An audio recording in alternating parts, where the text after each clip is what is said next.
Versatile Mage. Chapter 57 Danger. Brushing past the body, Mo Fan felt as though he was burning with impatience. At this moment, he really wished he had a movement spell so he could quickly arrive at Mingwen Girls' Middle School. Sitting in the slow taxi, he finally arrived at Aunt Mo King's house. As he dashed inside, Mo Fan almost crashed into a girl in a wheelchair when he turned a corner. Brother Mo Fan. Yi Xingxia smiled sweetly, astonished and delighted that he was there. Xingxia, you're okay. You scared the living hell out of me. Seeing Yi Xingxia's smile instantly calmed Mo Fan's heart. What's wrong? She asked. Why was your phone turned off when I called you? Payment was due. I wasn't willing to pay.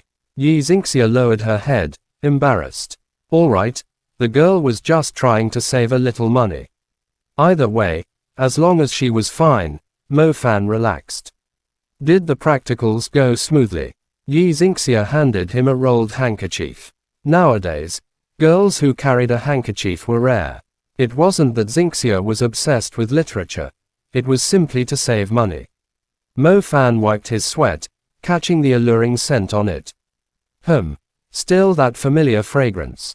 The ones he had borrowed before had long lost their scent.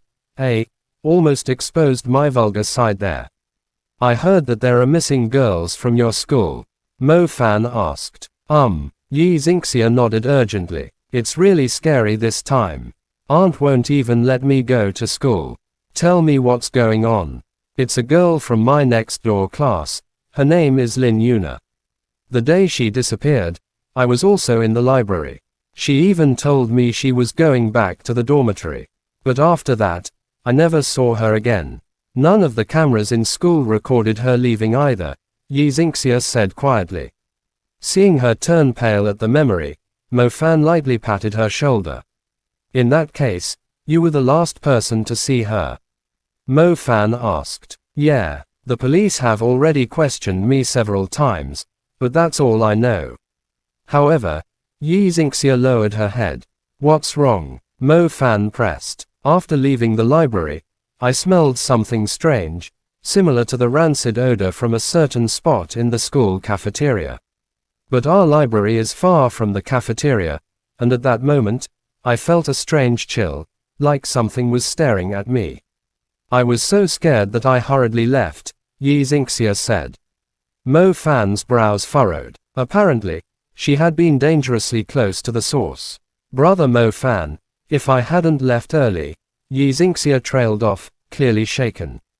Yeah, it's a good thing you left early, or else you might have been the one who went missing, Mo Fan said, relief washing over him. Yi Xingxia shook her head and muttered so softly only she could hear, I think that scary thing's original target was me. Since I left quickly, it turned toward Li Yuna instead. I should have gone to find her and taken her with me. Hearing her blame herself, Mo Fan was momentarily speechless. This silly girl, if she hadn't left early, there might have been 2 missing girls. If something really was lurking in the school, neither of them had the strength to defend themselves. How can this be your fault? Even if you told Lin Yuna, she might not have believed you. Your senses have always been sharper than others since you were young, but you can't move freely.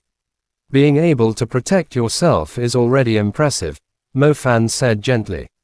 Brother Mo Fan, do you think Lin Yuna has already? Most likely.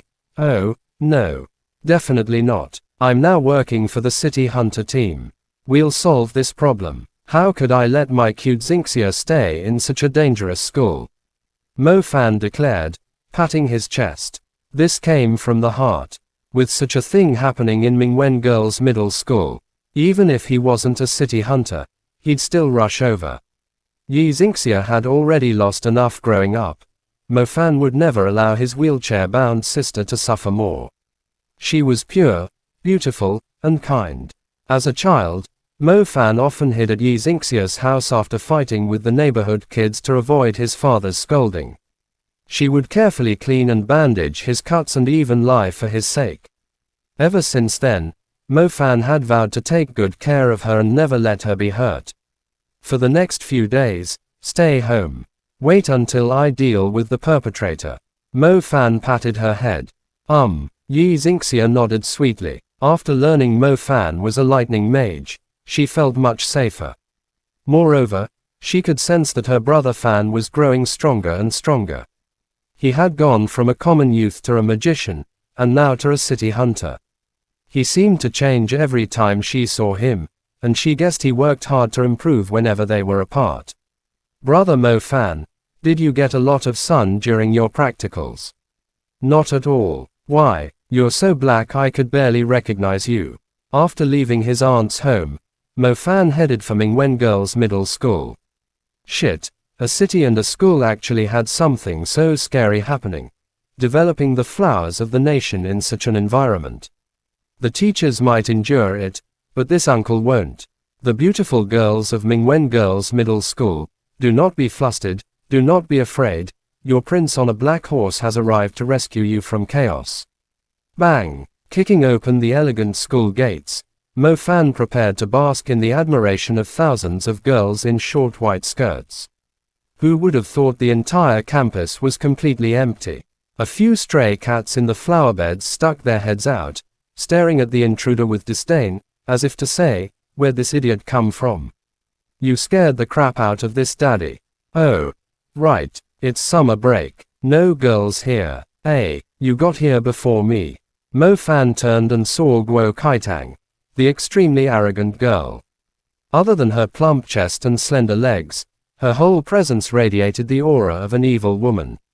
Chapter end. Please guys like, comment, share, and subscribe.